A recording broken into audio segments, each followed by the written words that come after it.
Sunnah Nabi ada 3. Tapi dari sini belum pura-pura belum normal.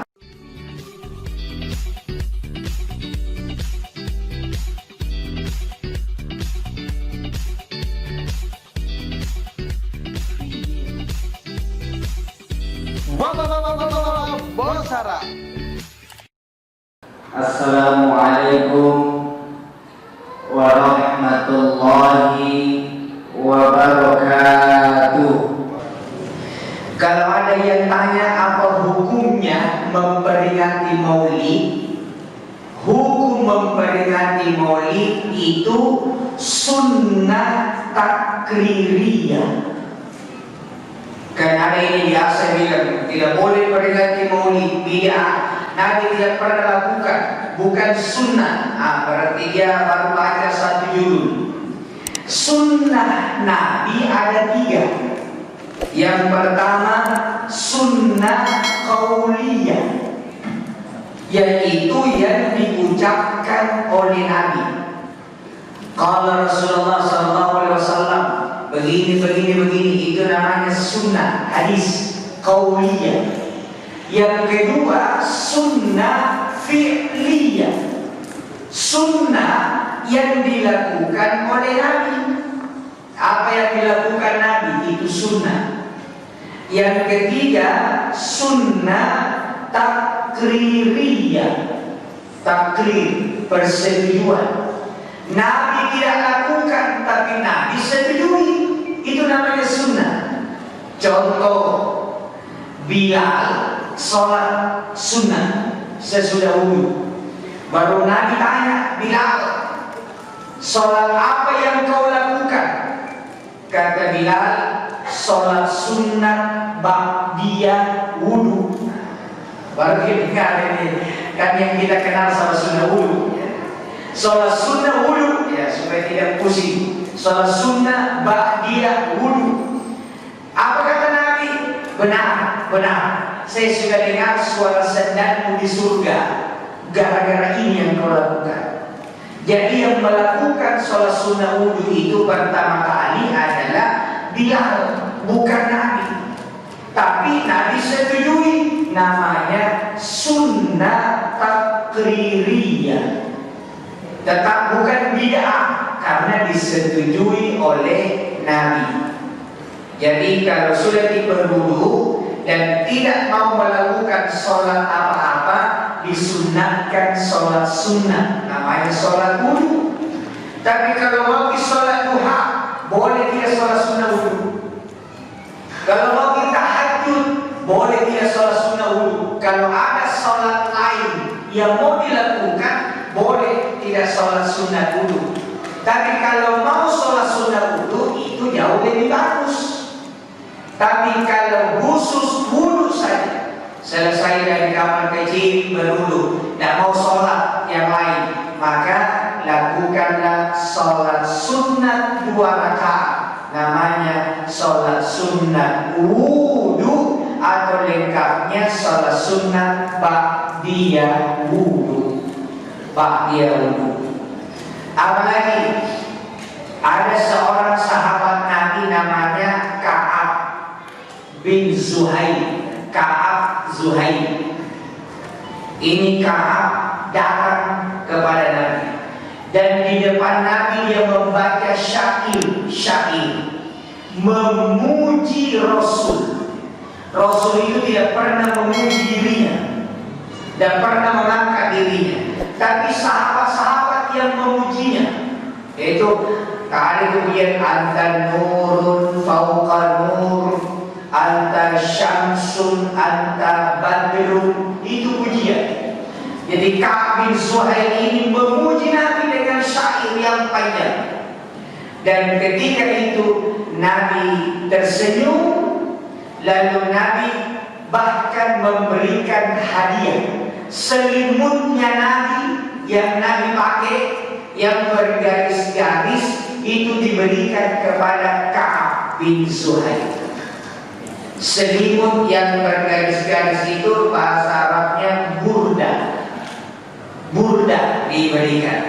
Dan burdanya Ka'ab ini, burda hadiah dari Nabi, itu itu disimpan dengan baik oleh Ka'ab karena ini hadiah Nabi, dan sampai sekarang masih ada di Museum Turki. Kalau Bapak umroh plus Turki boleh masuk di situ, dilihat burdanya Nabi yang dihadiahkan kepada Ka'ab, yang memuji, bersyair memuji Rasulullah Sallallahu Alaihi Wasallam. Nabi tersenyum dan kasih hadiah, berarti Nabi setuju. Jadi kalau peringatan Maulid ada yang baca barasanji, ada ibu baca salawat, ada penceramah sebut-sebut kemuliaannya Nabi, itu sunnah, namanya sunnah takririah. Berarti kita dapat pahala. Kita dapat pahala. Jadi supaya terjawab ini, katanya ada yang bilang bid'ah. Jadi terjawab, disetujui oleh Rasulullah. Rasul sendiri peringati hari lahirnya, bukan tanggal lahirnya, hari lahirnya. Rasul puasa pada hari Senin, dan ketika ditanya, ya Rasulullah, kenapa kita puasa hari Senin? Kata Nabi, hari Senin wulidtu fihi, hari Senin hari saya dilahirkan. Jadi Nabi juga memperingati hari kelahirannya. Ya begitu. Ya ini apa yang dititipkan Pak Ketua. Kemudian yang dititip oleh Pak Camat ini sebelum dilupa. Ya, sudah dijawab tadi baru kita mulai ceramah. Jadi yang menyusukan Nabi itu ada 4 orang. Salah satunya adalah budaknya Abu Lahab yang dimerdekakan begitu dengan Nabi lahir. Namanya Suwaibah. Orang Tamalarea bilang Saibah. Ya, desa Saibah. Jadi yang menyusukan Nabi itu pertama ibu kandungnya sendiri, tapi tidak lama. Kemudian Suwaibah, budaknya Abu Lahab yang dimerdekakan untuk merawat ini Aminah dan Nabi. Yang ketiga namanya Ummu Aiman. Ummu Aiman. Kemudian yang keempat adalah Barokah, yang keempat adalah Halimah bin Abu Sa'id yang dikenal dengan nama Halimah Tusa'diyah. Jadi itulah yang menyusukan Nabi, ya. Siti Aminah, Suhaibah, Ummu Aiman dan Halimah Tusa'diyah. Bahkan ada yang mengatakan 5. Ada lagi satu nama, namanya Barokah Al-Habsyiyah. Jadi ini contoh, Pak. Itu Nabi sudah mengajarkan kita, bagi ibu-ibu karir, wanita karir yang sesudah melahirkan sulit punya waktu yang cukup untuk menyusukan bayinya, maka carilah ibu susuan.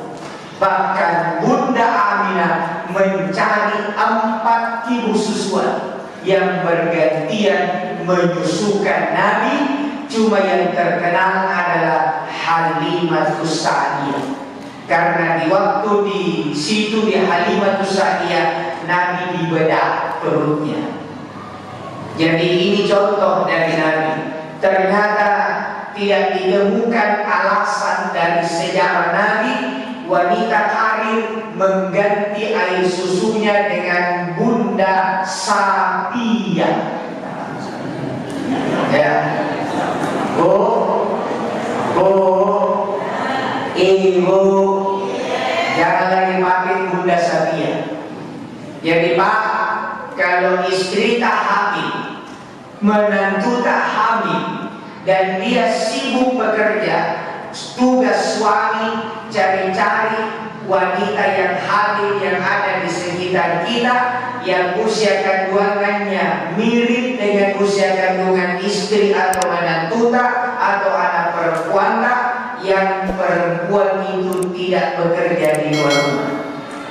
Lalu komunikasi, hubungi lewat WA, bikin persaudaraan. Bu, kalau anak tak lahir dan jenis kelaminnya sama dengan jenis kelamin anakku, saya mau titip anak saya setiap pergi kantor, kita yang susukan bersama anak tak, saya yang tanggung biaya hidup tak sebahagia.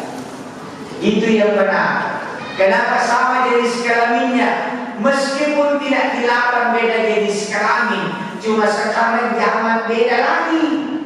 Dulu boleh beda jenis kelamin, boleh. Sekarang tidak boleh, karena anak kalau sudah jatuh cinta susah dilarang.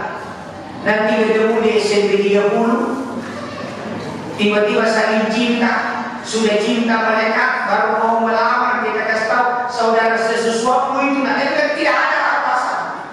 Makanya usahakan yang sama jenis kelamin. Nah, ini pelajaran berharga. Jadi sabar kita. Ini sabar. Jangan karena sibuk kerja baru anak harus dipindahkan penyusuannya kepada binatang. Jangan. Carilah ibu susuan. Ibu susuan. Dan ini rupanya model Arab yang bagus. Jadi persaudaraan itu banyak. Dan dulu-dulu juga begitu. Saya punya bapak, ada saudara sesusuannya. Saya punya ibu, Nabila, ada juga saudara sesusuannya. Orang-orang dulu begitu. Untuk menyambung persaudaraan. Dan rata-rata yang menyusukan adalah yang ekonominya lemah. Begitulah caranya Islam mengangkat dan saling membantu. Ibu-ibu dan bapak-bapak yang dimuliakan Allah, di dalam Al-Quran kita mulai ceramah. Belum penceramahnya, baru pengantar. Menjawabnya berceramah dengan Pak Ketua.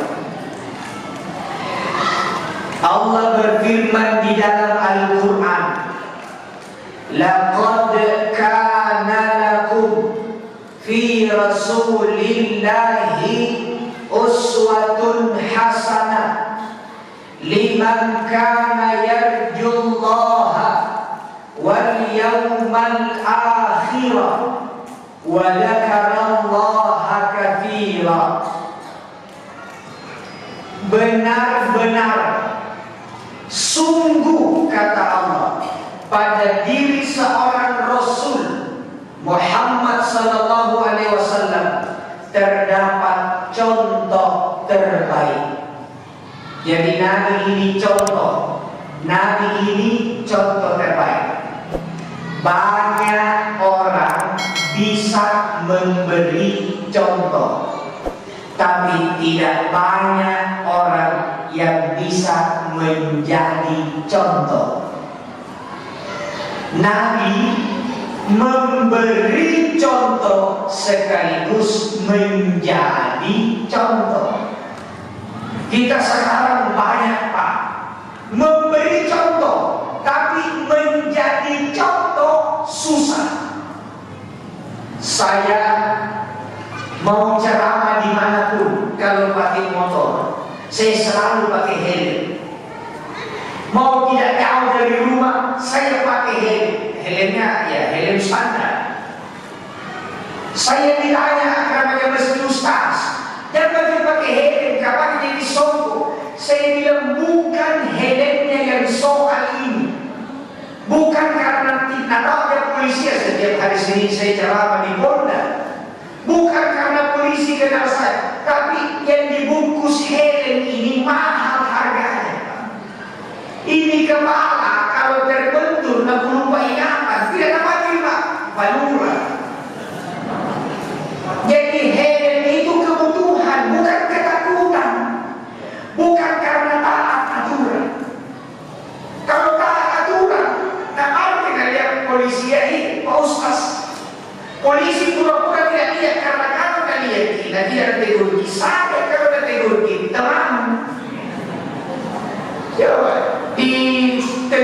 Demam tidak ditegur, peraturan. Ya, ini serba salah ini, demam dengan peraturan. Tapi kita bukan hanya memberi contoh, tapi mari menjadi contoh.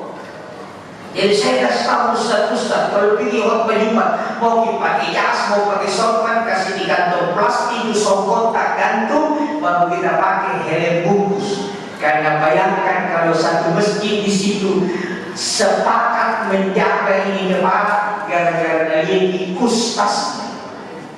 Saya Pak bukan dokter, tapi kalau saya bicara masalah ada bekal ini. Kalau tidak ada pembungkus itu mereka, saya bungkus pakai pembungkus yang ini kekuatannya sampai dengan masker standar yang dipakai tua. Jadi bukan untuk saya, tapi menjaga orang yang pakai masker sesudah saya. Jadi mari kita menjadi contoh. Itulah Rasul. Kenapa Rasul layak dijadikan contoh? Karena Nabi adalah manusia sama dengan kita. Jadi memang boleh kita mencontoh Nabi, karena kita manusia, Nabi juga manusia. Kalau ada kambing disuruh mencontoh kuda, maka yang suruh contoh ini tidak normal. Kita tidak bisa mencontoh malaikat karena jenisnya beda. Tidak boleh kita mencontoh jin, jenisnya beda. Superman hebat, tapi tidak bisa kita contoh bagaimana cara terbang. Lagi pula celana dalamnya di luar. Tapi kalau Nabi kita bisa contoh. Apa yang kita mau contoh dari Nabi, yang saya mau sampaikan tidak banyak, 3 saja ya, 3 poin supaya kita bisa contoh Nabi. Yang pertama, Rasulullah Sallallahu Alaihi Wasallam sejak kecil ditimpa dengan berbagai macam ujian. Saya ingat ini karena tema kita ini. Jadi kalau mau bicara kesabaran, ada pada diri Nabi. Karena Nabi ini uswatun hasanah, contoh seluruh sisi kehidupan. Ayo Pak, sebutkan pekerjaannya, ada pada Nabi. Saya pengusaha.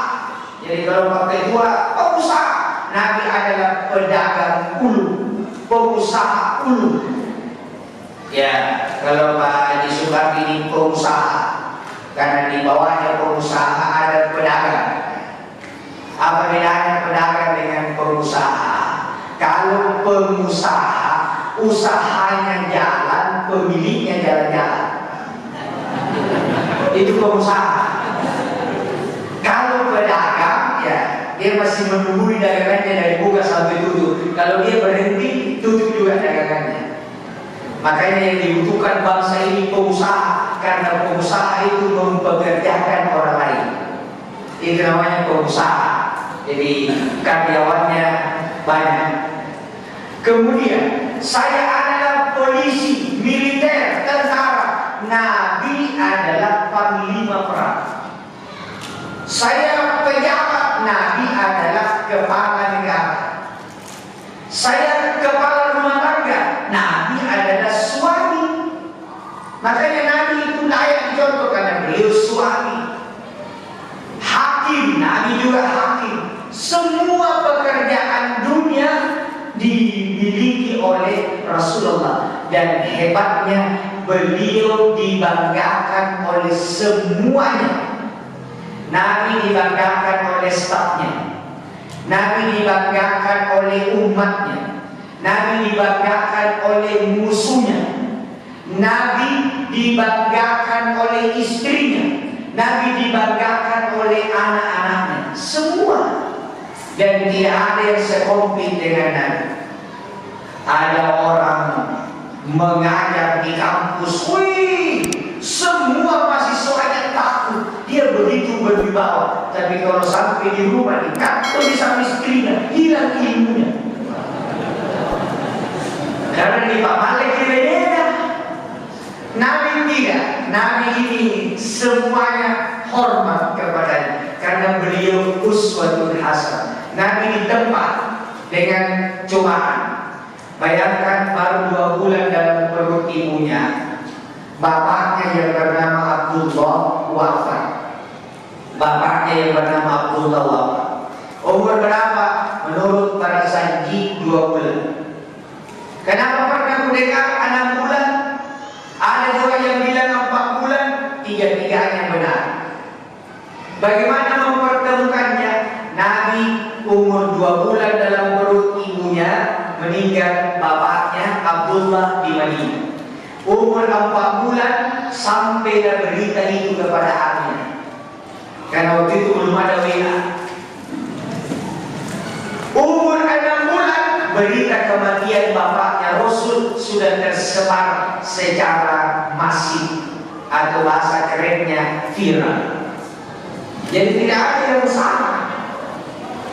Tidak ada. Kenapa bisa berbeda-beda pendapat? 1500 tahun yang lalu, Datuk lagi, kita tidak tahu tanggal berapa lagi. Nah itu baru ratusan tahun, ini 1000-an, 1400 sekian. Coba, jadi sudah lama.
Abu Jahal itu disebut Abu Jahal oleh karena mengetahui kebenaran tapi tidak mau mengikuti kebenaran.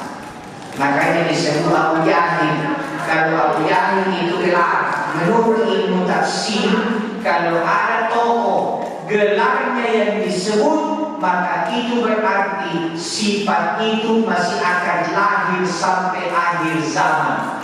Jadi termasuk tahun ini di Indonesia, di Taman Rea masih akan lahir Abu Jahil masa kini.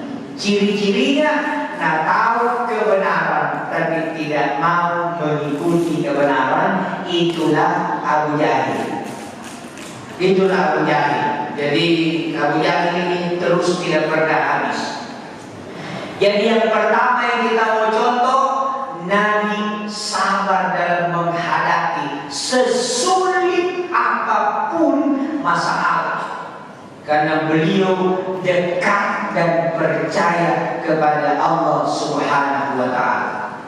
Dua, yang kita mau contoh dari Rasulullah Sallallahu Alaihi Wasallam, beliau sudah dijamin oleh Allah dosanya zero, tidak ada. Sorga, Nabi yang pertama masuk, sudah dijamin masuk sorga. Tapi Nabi bengkak betisnya, bengkak kakinya, berdiri melaksanakan sholat malam. Padahal sudah dijamin masuk sorga. Bu, Pak, sudah dijamin masuk surga, sudah dijamin diampuni dosanya, tapi beliau bengkak betisnya, bengkak kakinya, berdiri lama untuk sholat. Saya juga tahu di BTP ini banyak yang bengkak kakinya. Paling kalau habis dimakan kuda. Coba Nabi ya Allah sudah dijamin tapi ibadahnya luar biasa. Maka mari kita mencontoh Nabi. Ibadah juga harus luar biasa. Beliau akhlaknya mulia, ibadahnya kepada Allah sempurna. Yang ketiga, ini juga penting yang kita mau contoh dari Nabi. Rasulullah Sallallahu Alaihi Wasallam memanusiakan manusia. Akhlaknya kepada manusia luar biasa. Beliau tidak pernah menzolimi orang. Beliau tidak pernah menyakiti orang. Beliau bicara kepada orang sesuai dengan kemampuan orang yang ditemani bicara. Makanya Nabi itu berpesan kepada Sayyidah Aisyah, istri beliau. Kata Nabi Aisyah, khatibin nasa ala qadri uquli. Bicaralah kepada manusia sesuai dengan kemampuan orang yang ditemani bicara. Kenapa sekarang ini banyak bertengkar karena penceramah dalam menyampaikan ceramahnya lupa akhlaknya Nabi. Nabi itu tidak pernah memponis, tidak pernah ini neraka, bid'ah, musyrik, tidak. Nabi itu ceramahnya mengajak kepada kebaikan. Ingat, tingkat tertinggi manusia adalah takwa. Cara bertakwa ada dua. Ini yang disalahpahami orang. Karena ada juga orang pidato cuma satu bicaranya bertakwa. Ittaqullaha haqqa tuqatih. Bertakwalah kepada Allah sebenar-benarnya takwa. Saya kutip ceritanya Gus Dur. Ada dandim atau dan kami pidato baca khotbah. Ya, di bawah ini semua prajurit. Dia baca ini ayat. Ya ayyuhalladzina amanu ittaqullaha haqqa tuqatih wa la tamutunna illa wa antum muslimun. Wahai orang-orang yang beriman, bertakwalah kepada Allah dengan sebenar-benarnya takwa. Awas kalau ada dia bertakwa. Tapi itu kepada pasukan. Tapi kalau cara umum tidak boleh. Dua cara untuk bertakwa. Yang terkenal ini haqqa tuqatih. Yang kedua ada juga dalam Al-Quran ini. Cuma ini yang jarang dipakai, makanya orang bertengkar. Fattaqullaha mastata'tum. Bertakwalah kepada Allah menurut kemampuanmu. Ini yang tidak dipahami penceramah sebagian besar. Coba kalau penceramah bilang fattaqullaha mastata'tum sesuai kemampuan, tidak bertengkar orang.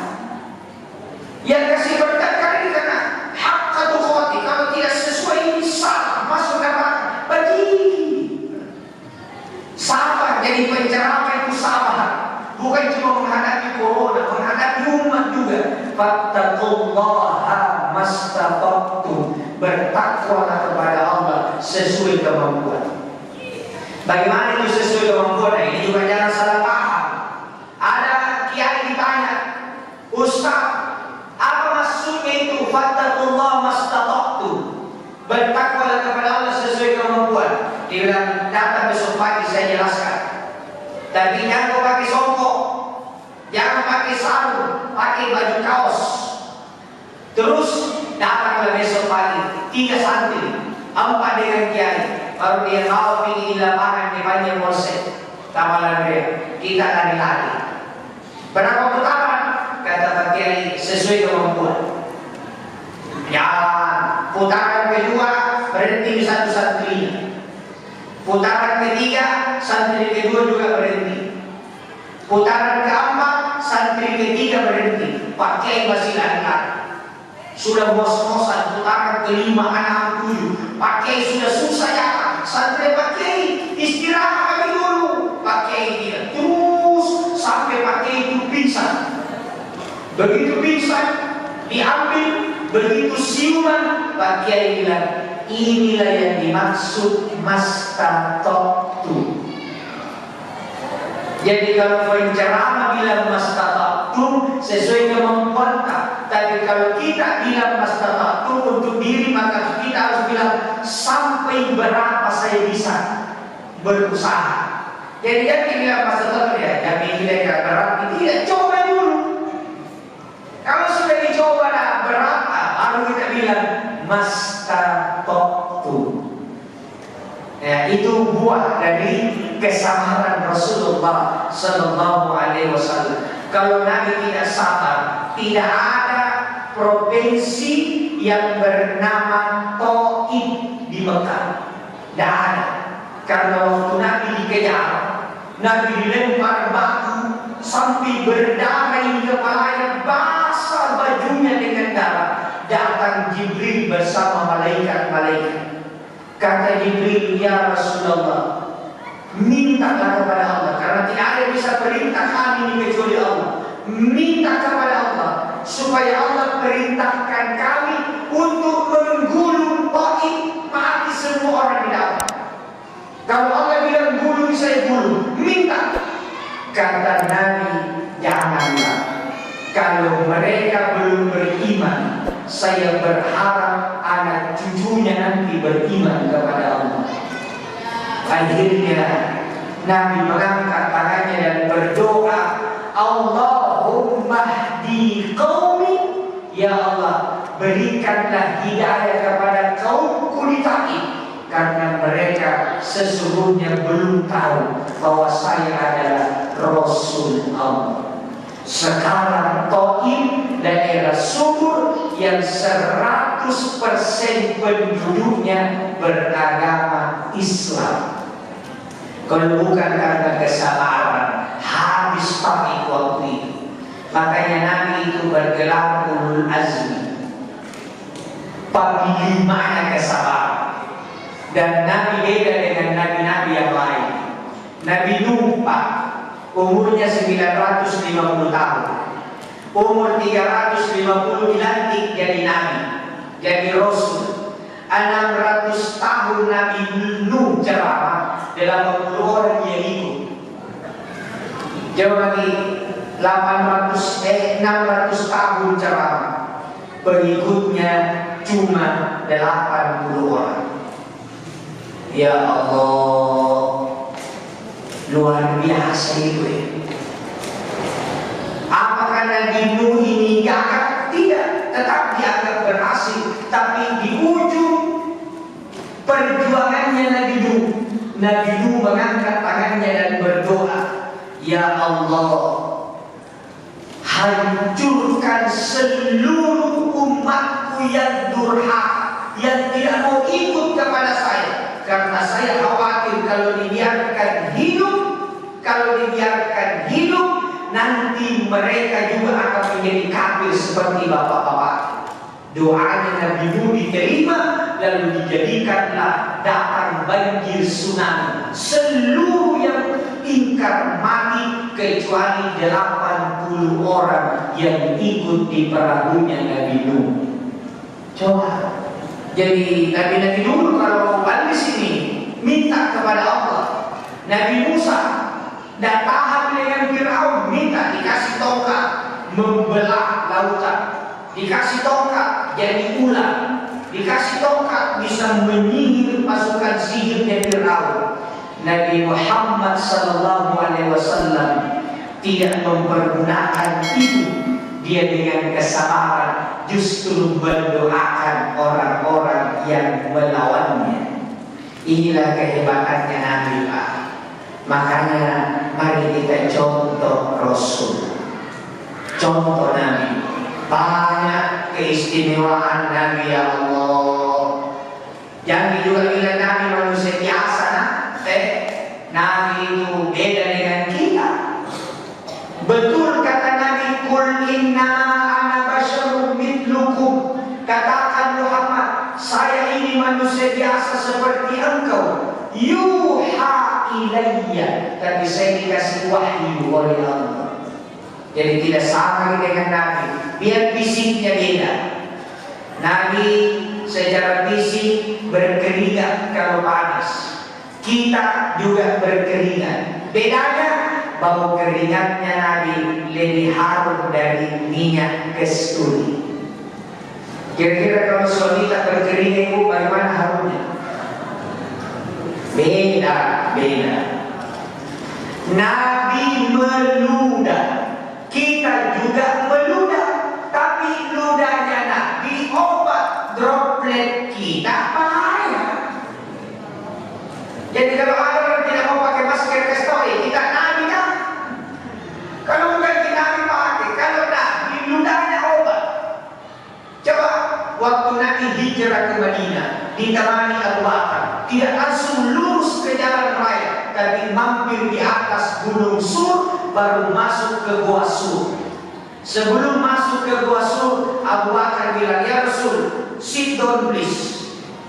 Sudah diolok, jangan dulu masuk. Saya masuk dulu periksa. Siapa tahu di dalam Gua Sur ada dengki, ada ular berbisa, ada singa. Masuklah Abu Bakar, periksa semua. Setelah aman, baru Abu Bakar keluar. Ya Rasul, silahkan masuk. Kondisi sudah aman. Masuklah Nabi bersama Abu Bakar.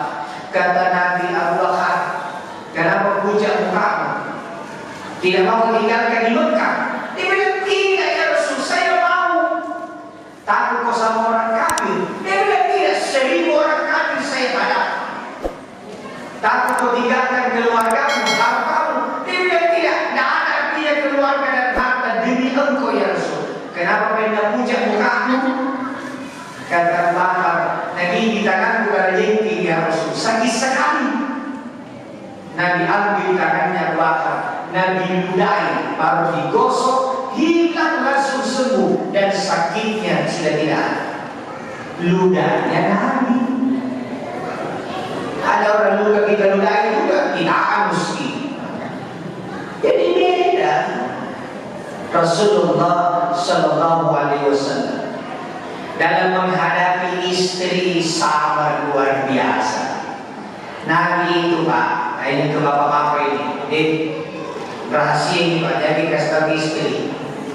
Pak, Nabi itu tidak pernah mencela makanan yang dihidangkan istrinya, apapun keadaannya, dan pernah komentar. Nabi pulang sholat subuh, Aisyah sudah siapkan teh kesukaan Nabi. Sampai di rumah Nabi minum teh. Aisyah duduk di sampingnya. Karena itu Aisyah selalu menunggu Nabi, karena teh yang diminum Nabi tidak pernah dihabiskan. Setengahnya disimpankan untuk istri.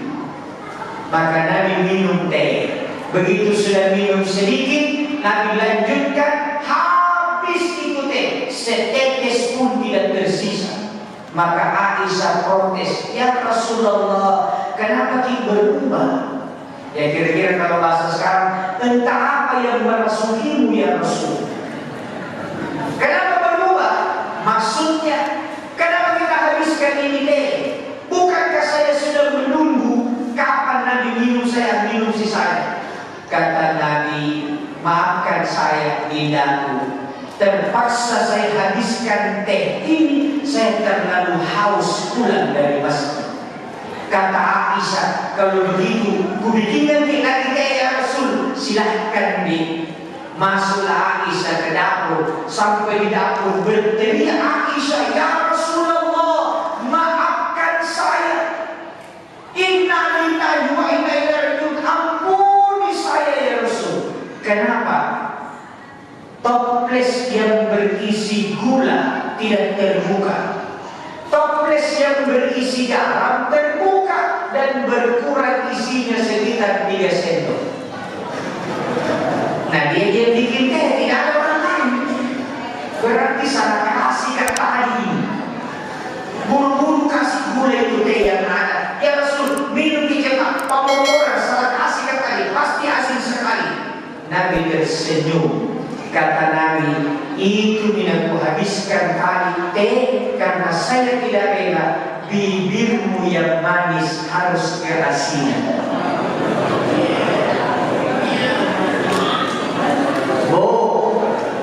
Ibu, kalau mau diuji suami kita sudah sabar seperti Nabi atau belum, besok pagi bikinkan teh, kasih garam 3 sendok.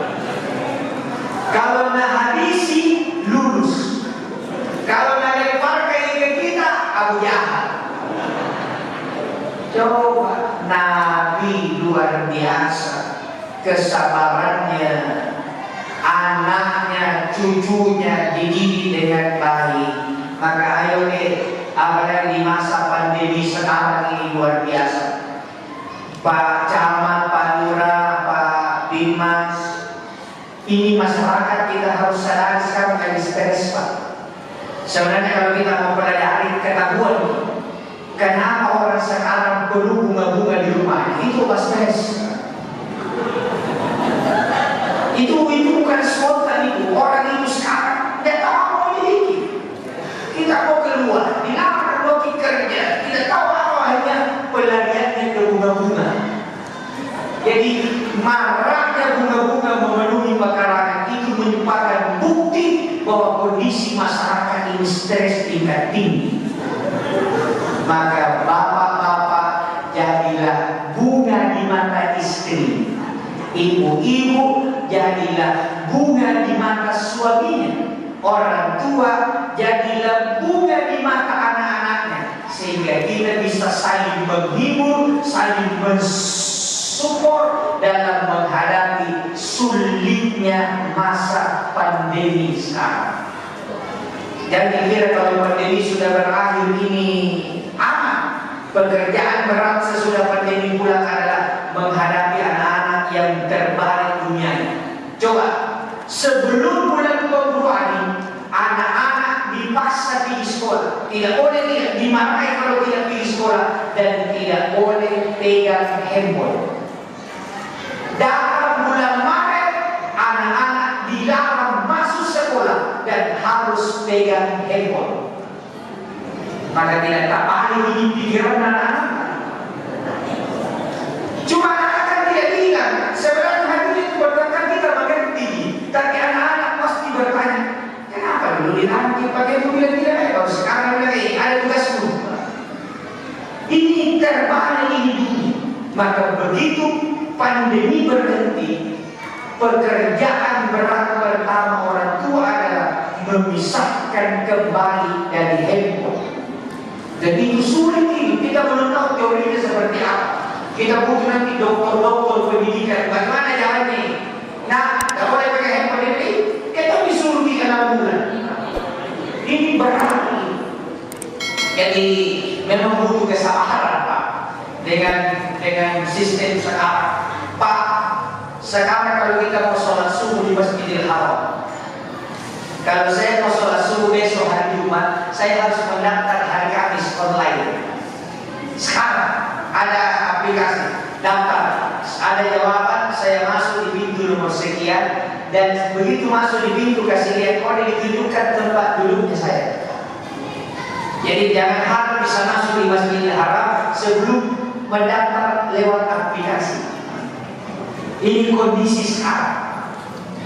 Sebenarnya kalau kita mungkin belum lakukan di Freeport, ya, di Freeport ada teman di situ kerja, Ustaz, kita di sini sudah laksanakan itu. Jadi kalau mau pergi sholat Jumat sebentar, itu isi aplikasi.